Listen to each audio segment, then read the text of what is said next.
Do you want to lose fat over 40 without starting another diet that falls apart when life gets busy or you run out of willpower? Most people think restrictive diets are the solution, but that's actually what's holding you back. In 25 years of coaching, I've helped hundreds of people break that cycle using a simple and sustainable approach. So in this video, I'll show you why diets fail and what you can do instead. I am so tired of hearing this. Every time someone tells me they have to go on a diet, I feel that familiar eye roll starting. Those of us over 40 have probably said it many times. I did it for years, a decade probably, because we're conditioned to think of a diet as a short-term project. Go on a diet, lose fat. But the usual outcome of that project is can't maintain the diet, gain fat back again. The moment you say diet, you've already created a finish line in your mind. You plan to be good for a while and then eventually go back to normal. That means the fat comes back. Your weight returns to whatever it was before, and sometimes more. These days, it's rarely just a diet that involves reducing calorie-dense, ultra-processed foods and eating more vegetables. It's carnivore or keto or intermittent fasting, each packaged as the special solution people over 40 have been missing. Carnivore cuts out everything except animal products and gets attention because it sounds simple while also being so extreme that it feels new. Even though carnivore certainly helps you meet your protein needs, a key concern over 40, and it eliminates ultra-processed, fatty, and sugary foods, it gets just about everything else wrong for long-term health. The ketogenic diet has legitimate potential medical applications for specific conditions like epilepsy, but it's not an optimal choice for most active, busy, professional people. Intermittent fasting can be helpful for some people because it creates simple guardrails. Eat only during certain hours and your total calories often go down without having to track anything. No problem there, really. But my client, Steven, is a perfect example of how this strategy can go wrong. He initially lost weight with intermittent fasting, but his progress stalled because his daily protein intake was far too low on only 2 large meals a day. Once he introduced a protein shake with berries as a morning meal, he found his energy and his strength in the gym increased. With more effort and more movement, he was finally able to gain muscle and lose his belly fat.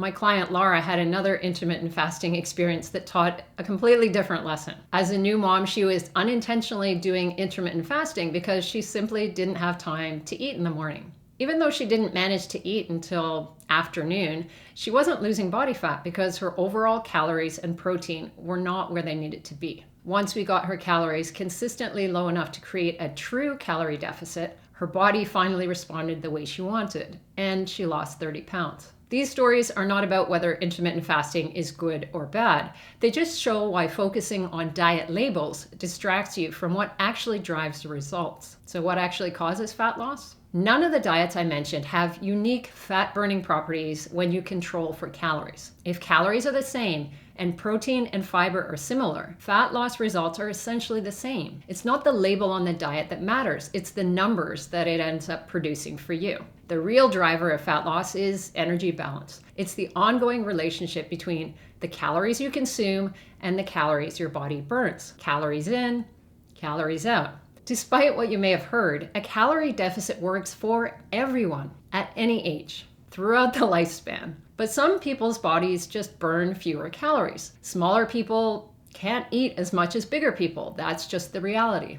I've worked with many smaller women, 5 feet tall, 5'1", and they just can't eat as much because their bodies don't need as many calories. Your body burns some calories in the gym, but that's a very small part of your total daily energy expenditure. Most of what your body uses is just to keep you alive, maintenance of your bodily functions, and it's primarily dependent on your body size. But building muscle and losing fat can at least help you burn as many calories as you can for your body size. Having a higher proportion of metabolically active muscle means your body needs slightly more calories to sustain itself. That's your maintenance level. Because if your food and drink intake is consistently higher than your output, you gain fat. When you reverse that relationship in a sustainable way, you lose fat. Two people can both be on keto and get completely different results. The label is the same, but their actual calorie intake and how much movement and exercise they do can be very different. And as we said, that's what actually drives fat loss. Now let's look at the biggest problem with diets, the mindset.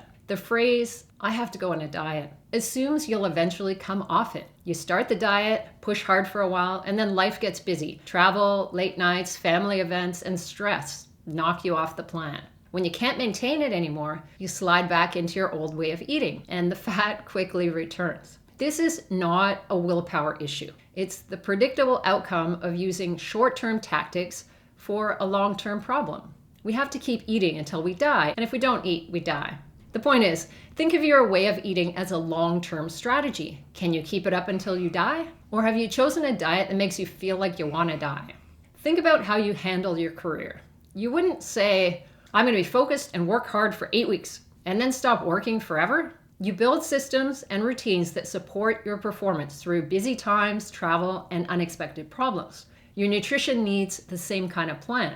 Instead of asking, "What diet should I go on?" ask yourself, "How can I make modifications to what I'm currently eating that will help me lose fat and are sustainable for me?" Some sacrifices need to be made, of course. If you do what you've always done, you'll get what you've always gotten. But usually the changes you need aren't as dramatic as you think. Here are some effective changes you can make now. Start by understanding roughly how many calories you're taking in and create a small, sustainable deficit for fat loss. That might not feel dramatic, but it works. Prioritize protein at each meal to support your muscle repair and growth while also keeping you full. Include carbs and fats you actually enjoy, including some treats, so you're not constantly fighting cravings. Plan meals that work for your real schedule, not the fantasy version of your life where you always eat at home and cook every meal. If you eat out or order in even a couple of times a week, learn how to make better choices to support your fat loss goals. The right nutrition strategy is the one you can stick with